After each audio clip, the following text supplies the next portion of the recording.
আসসালামু আলাইকুম ইসলামিক শ্রোতাবৃন্দগণ। আজ আমি আপনাদেরকে আলোচনা করে শোনাবো হযরত নূহ আলাইহিস সালামের জীবনী দ্বিতীয় পর্ব। হাদিস শরীফে হযরত নূহ আলাইহিস সালামের উল্লেখ পাওয়া যায় তার নবুয়ত ও মহাপ্লাবনের ঘটনা প্রসঙ্গে। তিনি ছিলেন মানবজাতির আদিপিতা হযরত আদম আলাইহিস সালামের অষ্টম প্রজন্মের নবী এবং পৃথিবীর প্রথম রসুল। তার জাতির বিপথে যাওয়ার কারণে আল্লাহ তাআলা তার সম্প্রদায়কে শাস্তি হিসাবে যে মহাপ্লাবন পাঠিয়েছিলেন, তাতে নূহ আলাইহিস সালাম তার পরিবার ও প্রাণীকুলকে একটি নৌকার আশ্রয় দিয়ে রক্ষা করেন। হাদিস শরীফে বর্ণিত আছে যাদের মূর্তিগুলোর নামকরণ করা হয়েছিল এগুলো ছিল নূহ আলাইহিস সালামের সম্প্রদায়ের সৎকর্মশীল ব্যক্তিদের নাম। তারপর যখন তারা মারা গেল তখন শয়তান তাদের সম্প্রদায়কে তাদের বসতিস্থলে মূর্তি স্থাপন করতে এবং তাদের নাম ধরে ডাকতে উৎসাহিত করলো। তাই তারা তা করলো, কিন্তু তাদের পূজা করা হতো না যতক্ষণ না তাদের তৈরিকারীরা মারা যায় এবং মূর্তিগুলোর উৎপত্তি সম্পর্কে জ্ঞান পরিবর্তন করা হয়, তখন তাদের পূজা করা হতো। বুখারী শরীফ। পরবর্তী প্রজন্মগুলি এমনকি জানতো না কেন এগুলি স্থাপন করা হয়েছিল। তারা কেবল জানতো যে তাদের পিতামাতা তাদের কাছে প্রার্থনা করেছিলেন। এইভাবেই মূর্তি পূজা গড়ে ওঠে। যেহেতু তাদের মন্দ কাজের জন্য সর্বশক্তিমান আল্লাহ তাদের শাস্তি দেবেন সে সম্পর্কে তাদের কোনো ধারণাই ছিল না, তাই তারা নিষ্ঠুর এবং অনৈতিক হয়ে ওঠে। এই সমাজগুলি আল্লাহর অস্তিত্ব বিশ্বাস করত এবং বারবার তার কথা উল্লেখ করত, তবে তারা তাকে এত উচ্চ ও দ্রবর্তী মনে করত যে মানুষের বিষয়ে তাদের কোনো আগ্রহ নেই। দেবত্বকে একটি পরিচিত স্তরে নামিয়ে আনার জন্য মানুষ বিভিন্ন দেবতা আবিষ্কার করেছিল যাদের তারা স্রষ্টার অংশীদার, সহযোগী বা মধ্যস্থতাকারী বলে বিশ্বাস করেছিল, তাদের ঈশ্বরীয় শক্তি হিসাবে চিহ্নিত করেছিল এবং তার পরিবর্তে তাদের উপাসনা করেছিল।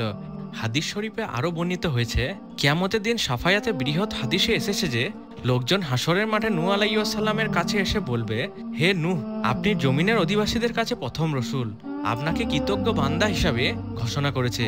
বুখারী শরীফ 4712 নম্বর হাদিস। নূহ আলাইহিস সালামকে কৃতজ্ঞ বান্দা হিসাবে বলার পিছনে আরও একটি কারণ কোনো কোনো বর্ণনায় এসছে। নূহ আলাইহিস সালাম যখনই কোনো কাপড় পরতেন বা কোনো খাবার খেতেন তখনই আল্লাহ দরবারে কৃতজ্ঞতা প্রকাশ করতেন, সেই জন্য তাকে কৃতজ্ঞ বান্দা হিসাবে নামকরণ করা হয়েছে। মুস্তাদরাকে হাকিম 630 নম্বর হাদিস। হযরত আদম ও নূহ আলাইহিস সালামের মধ্যবর্তী সময়কালে 5 জন ব্যক্তি নেককার ও সৎকর্মশীল ছিলেন।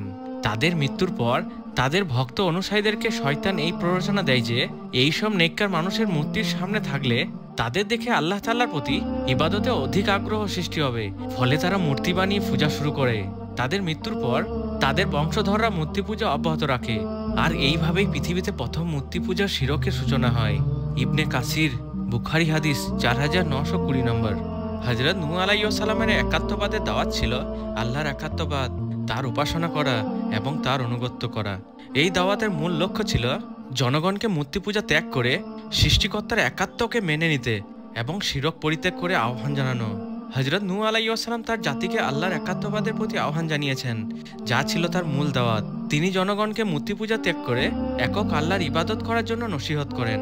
তার দাওয়াতের একটি গুরুত্বপূর্ণ অংশ ছিল যাতে জনগণ তাদের পাপ সমূহ থেকে তওবা করে এবং আল্লাহর কাছে ক্ষমা প্রার্থনা করে।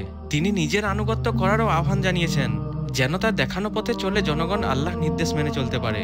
তিনি জাতিকে আল্লাহর শাস্তি ও কিয়ামতের দিন স্মরণ করিয়ে দিতেন এবং এর ভয় দেখাতেন, যা তাদের সৎ পথে আসতে উৎসাহিত করার একটি উপায় ছিল। হযরত নূহ আলাইহিস সালামের কওম তার নবুয়ত, দাওয়াত এবং আল্লাহর একাত্মবাদকে অস্বীকার করে নাফরমানি করেছিল। তারা নিজেদের উন্নত ও সম্মানিত মনে করত এবং নূহ আলাইহিস সালাম ও তার অনুসারীদের তুচ্ছ ভাবত। তাদের প্রধান আপত্তিগুলো ছিল নূহ আলাইহিস সালাম একজন সাধারণ মানুষ হওয়া, অনুসারীদের নিম্নমানের হওয়া, তাদের বাপদাদাদের রীতির বিরোধিতা করা এবং নূহ আলাইহিস সালামের নেতৃত্বে আকাঙ্ক্ষা। এই নাফরমানির ফলস্বরূপ আল্লাহ তাআলার গজবে তারা মহাপ্লাবনের শিকার হয়, যা তাদের নিশ্চিহ্ন করে দেয়। হযরত নূহ আলাইহিস সালামের নৌকা ছিল একটি বিশাল জলযান যা আল্লাহ তাআলার আদেশে তিনি তৈরি করেছিলেন। এটি গফার বা শালকাঠ দিয়ে নির্মিত হয়েছিল। নৌকাটির মূল উদ্দেশ্য ছিল মহাপ্লাবনের সময় ইমানদার ব্যক্তি, পশু পাখি এবং অন্যান্য জীবজন্তু রক্ষা করা। এতে 3টি ডেক এবং ভিতরের দিয়ে প্রকোষ্ঠ ছিল, যা বাইরে থেকে পিচ বা আলকাতরা দিয়ে মোড়ানো ছিল। নৌকা তৈরির জন্য প্রয়োজনীয় উপকরণ ও কৌশল ওহীর মাধ্যমে হযরত জিবরাইল আলাইহিস সালাম নূহ আলাইহিস সালামকে শিক্ষা দিতেন। এর দৈর্ঘ্য ছিল প্রায় 500 ফুট, প্রস্থ ছিল প্রায় 75 ফুট এবং উচ্চতায় প্রায় 45 ফুট। বাইবেলের বর্ণনা অনুযায়ী, পবিত্র কুরআন অনুযায়ী হযরত নূহ আলাইহিস সালামের মূলত 4 পুত্র ছিল, কিন্তু কেনান নামক চতুর্থ পুত্র ঈমান না আনায় প্লাবনে ডুবে মারা যায়। শামের বংশধররা মধ্যপ্রাচ্য ও এশিয়া বিভিন্ন অঞ্চলে ছড়িয়ে পড়ে এবং তারা আরব, পারস্য ও অন্যান্য জাতিগোষ্ঠীর আদিপিতা হিসাবে পরিচিত। হামের বংশধররা আফ্রিকা এবং কিছু দক্ষিণ এশিয়া অঞ্চলে বসবাস করে এবং হাফসিরা তাদেরই বংশধর। ইয়াফেজের বংশধররা ইউরোপ ও উত্তর পূর্ব এশিয়া অঞ্চলে বসতি স্থাপন করে এবং রুমীয়রা তাদের আদিপিতা। কেনান ছিলেন নূহ আলাইহিস সালামের চতুর্থ পুত্র, কিন্তু সে কাফির ছিল এবং মহাপ্লাবনে ডুবে মারা যায়। তাই মানবজাতি ভবিষ্যৎ প্রজন্ম থেকে সে বাদ পড়ে। হযরত নূহ আলাইহিস সালাম আল্লাহর কাছে তার পুত্র কেনানকে রক্ষা করার জন্য আবেদন করেন এই বলে যে, আমার পুত্র তো আমার পরিবারের অন্তর্ভুক্ত আর তোমার ওয়াদা নিঃসন্দেহে সত্য। আল্লাহ তাকে তিরস্কার করে বলেন, হে নূহ, নিশ্চয়ই সে তোমার পরিবারের অন্তর্ভুক্ত নয়, নিশ্চয়ই সে দুরাচার।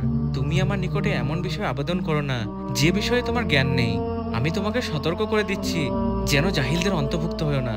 এর মাধ্যমে আল্লাহ তাআলা তাকে বোঝান যে বিশ্বাসের ভিত্তিতে তার পরিবার নির্ধারিত হয়, শুধু রক্তের সম্পর্ক নয়। এই ঘটনায় হযরত নূহ আলাইহিস সালাম আল্লাহর আদেশের গুরুত্ব উপলব্ধি করেন এবং নিজেকে অজ্ঞতা সম্পর্কে তার কাছে ক্ষমা প্রার্থনা করেন। কেনান যে আল্লাহকে অস্বীকার করেছিল, সে নৌকায় স্থান না পেয়ে প্লাবনে ডুবে মারা যায়। এই ঘটনাটি প্রমাণ করে যে আল্লাহর কাছে আবেদন করার আগে তার নির্দেশ ও জ্ঞান সম্পর্কে নিশ্চিত হওয়া জরুরি। এই ছিল হযরত নূহ আলাইহিস সালামের জীবনীর দ্বিতীয় পর্ব। জীবনীর তৃতীয় পর্ব আমরা খুব শীঘ্রই আলোচনা করব। ভিডিওটি ভালো লাগলে like, comment, share and subscribe করুন। দোয়া করতে ভুলবেন না। আসসালামু আলাইকুম ইসলামিক শ্রোতাবৃন্দ।